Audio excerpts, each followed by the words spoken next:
Hello Leo, thank you for joining me for your year 2018 forecast.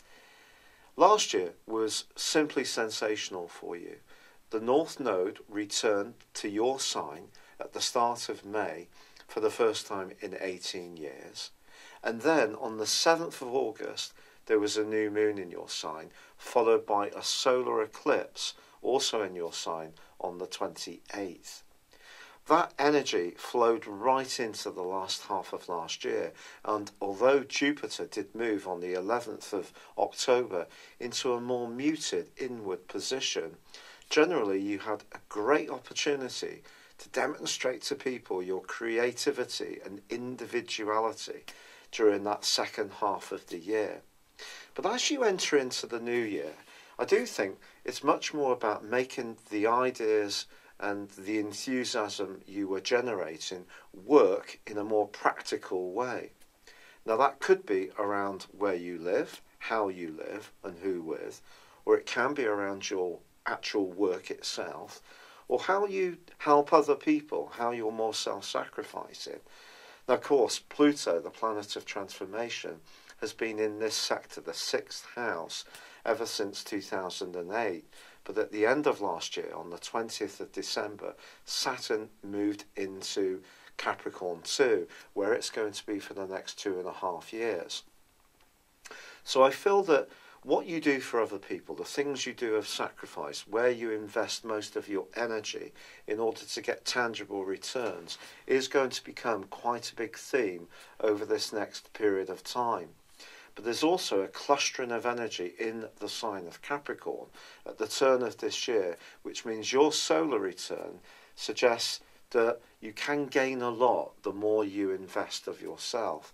Not least, the Sun is combining with Venus and will both be linking with Neptune, the planet of dreams. Now Neptune is very much to do with our imagination, so if you can link your practical attitudes and approaches but also give a dash of creativity to the mix, this can be very good in terms of how you earn money or how you link closely to anyone you're involved with. But as the turn of the year occurs, so Jupiter and Mars are side by side in the sign of Scorpio. Now Jupiter is going to be in this part of your horoscope through to the 10th of November in 2018, so you've got a 1-month extension. And if you do find yourself actually wanting to extend where you live or making some improvements on the back of this combination, it wouldn't be a surprise. Some Leos may see a new addition come into the family, or perhaps it's possible that you yourself are going to be the person who wants to extend your brood. But Jupiter conjunct Mars is also going to give you a lot of thrust. So it's entirely possible that you could start a business working from home with all these different influences feeding in together, because it's about your desire. And I think your desire is going to be to create more organisation, a greater sense of ease about the way things work, but also make the most of your talents in the most immediate environment that you are in. What is wonderful at the start of this year too is that Mercury, the planet of communication, is in an extended journey through the sign of Sagittarius, which of course is your sister fire sign. And through to the very start of 2018, you're going to have an opportunity to communicate very well with people. And your natural enthusiasm and charisma can really shine brightly on the back of this. Now it is true that there is a total lunar eclipse on the 31st of January, and this occurs in your sign. This is going to be fascinating for you because it's about the need to balance your individuality with how you knit together in your relationships with other people. And then the partial solar eclipse, which occurs on the 15th of February, is a chance to really connect brilliantly with others in the following 6 months, because the planet Mercury has then moved into the sign of Aquarius, and that's really going to give your communicational skills, your relating skills, huge extra sparkle in this following half year. Now, towards the end of March, Mars starts to become much more influential in the same area, the 6th house. It's moved on. And it's going to be combining with Saturn through to the 10th of April. Now, when these two get together, it gives us a fantastic platform to work very hard. But we can't widen our focus too much. We have to be very precise. And this is going to be even more important for you. You could encounter some irritations during this period of time where it may seem that life in some way is conspiring against you. Try not to think like this if this happens. It's just you really need to be dialed in to precisely what's important. So try not to get in any way scattered or distracted during this phase of the year. Because by the 18th of April, in fact, Saturn goes into a retrograde, one which is going to last to the 6th of September. Now, this happens every single year, 5.5 months. But for you, it is all about those details. And if you are someone who likes the big picture, and you're often very charismatic and larger than life, it's possible that something is going to keep needing your exact attention. And that could in itself be a little bit frustrating. Try to take it in your stride. In fact, the last 10 days of April sees Mars go alongside Pluto. Now, when it comes to your physical output, you could find yourself able to work incredibly hard during that period of time. But again, it needs to be really focused, because if it isn't, again, things can seem to be a little bit off or out of kilter for you. And because it's all 6th house energy, this is very Virgoan. So it can feel that any imperfections in your life are almost amplified. Whereas if you can just accept that life is not a perfect process and you really dedicate yourself to something that really is important, the rewards can be enormous. But at the same time, just be aware that your boredom threshold can be quite low, and also other people's needs can at times just sort of close in, and that could see your feelings and emotions quite close to the surface. So April is really in general quite a tricky but potentially very positive month for you. Now, May the 16th sees a really notable event for us all, and particularly for you, I feel, because Uranus, the planet of freedom, has been in the most adventurous part of your situation full time since 2011. It was there for 5.5 months in 2010.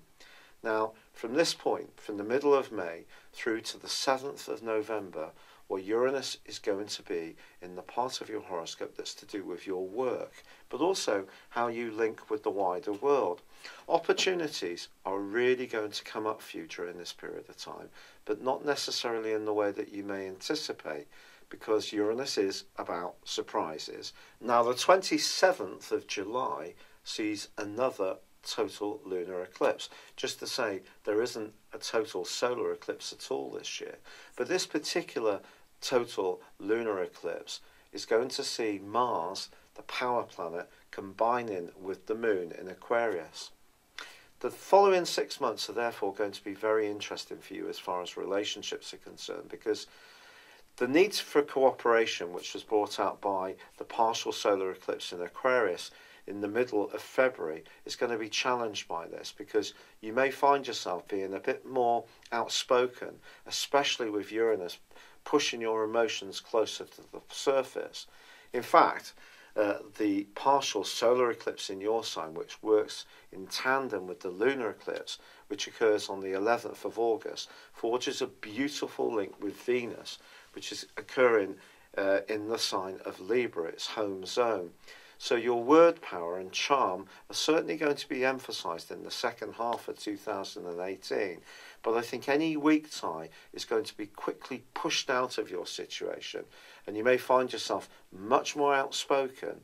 But that can be really exciting, because sometimes I think you do play safety first, much more so than people perhaps sometimes realise about you.